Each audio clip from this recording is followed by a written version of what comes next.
기획기사 테크노폴라, 시대의 역설 민주주의를 위협하는 기술권력과 국가권력의 융합.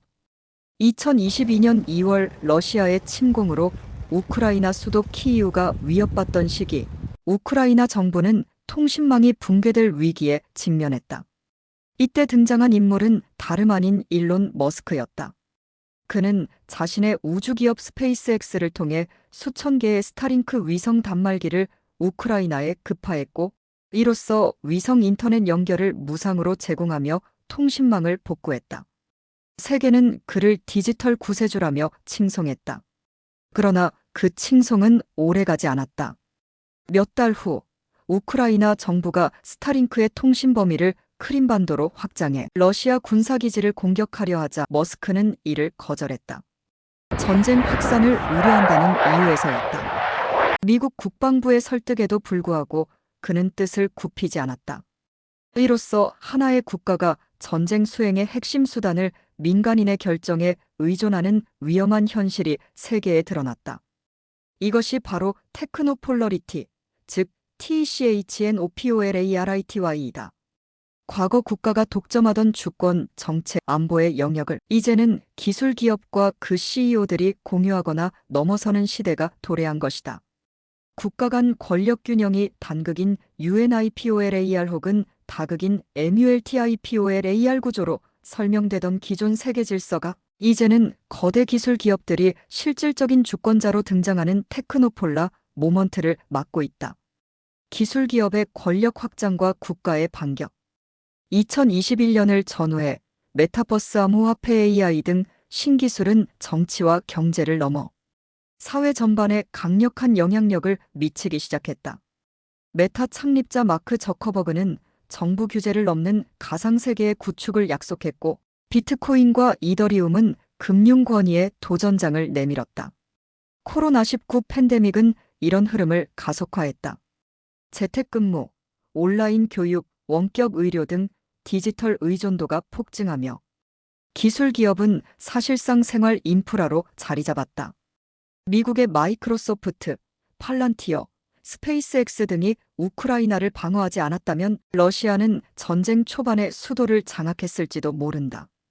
하지만 곧 국가들은 자신들의 안보와 주권이 기업의 판단에 따라 좌우될 수 있다는 사실을 깨달았다.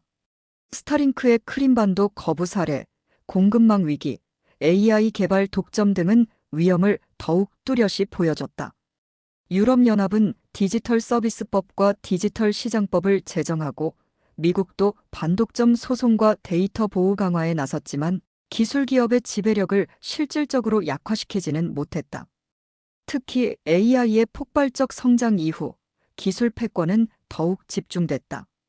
GPT와 같은 대규모 언어 모델은 엄청난 연산 능력, 데이터, 인재가 필요하기에 소수 기업만이 이를 통제하고 활용할 수 있다. 이는 곧 기술 기업의 주권을 더욱 강화하는 결과로 이어졌다. 기술 냉전과 국가자본주의 중국의 부상. 동시에 세계는 미중 기술 냉전이라는 새로운 대결 구도에 접어들었다.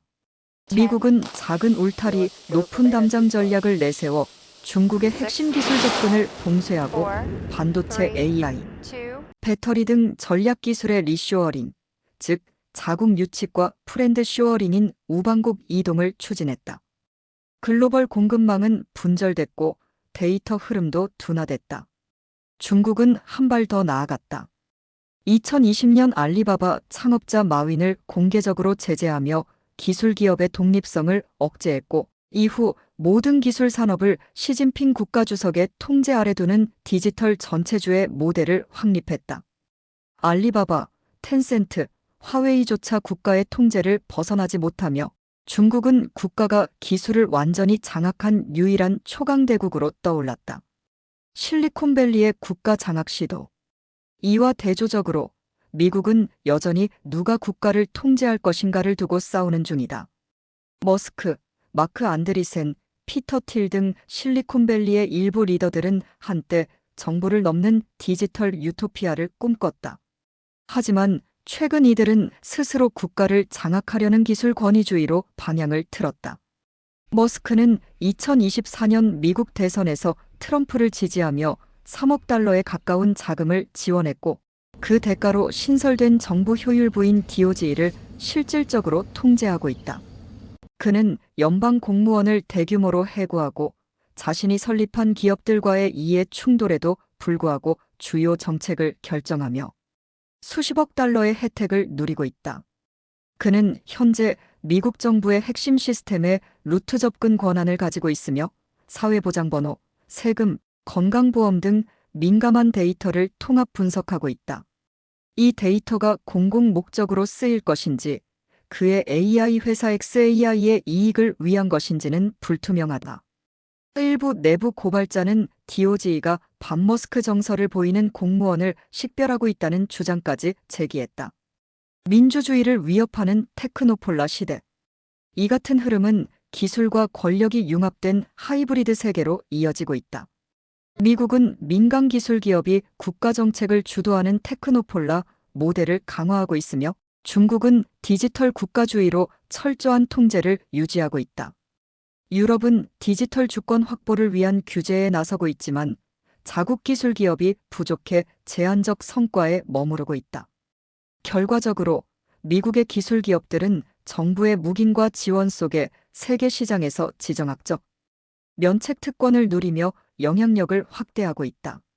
반면 중국은 기술 혁신의 자율성은 떨어질 수 있으나 전략 기술을 철저히 국가 안보 목표에 연계하며 안정적인 발전을 이어가고 있다. 양국의 디지털 모델은 이념적으로는 다르지만 기능적으로는 비슷해지고 있다. 모두가 효율성, 통제, 규모를 추구하며 민주주의의 핵심인 투명성과 시민의 권리, 자율성을 희생하고 있다. 결론적으로 기술은 해방이 아닌 통제를 위한 도구인가? 초기 인터넷과 AI 기술은 인간의 자유와 참여, 민주주의의 확장을 약속했다. 그러나 오늘날 우리는 그것이 정반대의 방향으로 더 효과적인 중앙 집권과 감시, 권력의 집중을 향하고 있음을 목격하고 있다. 기술이 민주주의를 대체할 것인가? 아니면 보완할 것인가? 이 질문은 이제 단순한 철학적 고민이 아닌 글로벌 정치 질서의 핵심 문제로 떠올랐다. 2021년 필자는 빅테크가 국가를 대체하는 것은 불가피하지 않다고 말했지만 이제는 다음과 같이 말할 수밖에 없다. 빅테크가 민주주의를 대체하는 과정은 이미 시작되었다.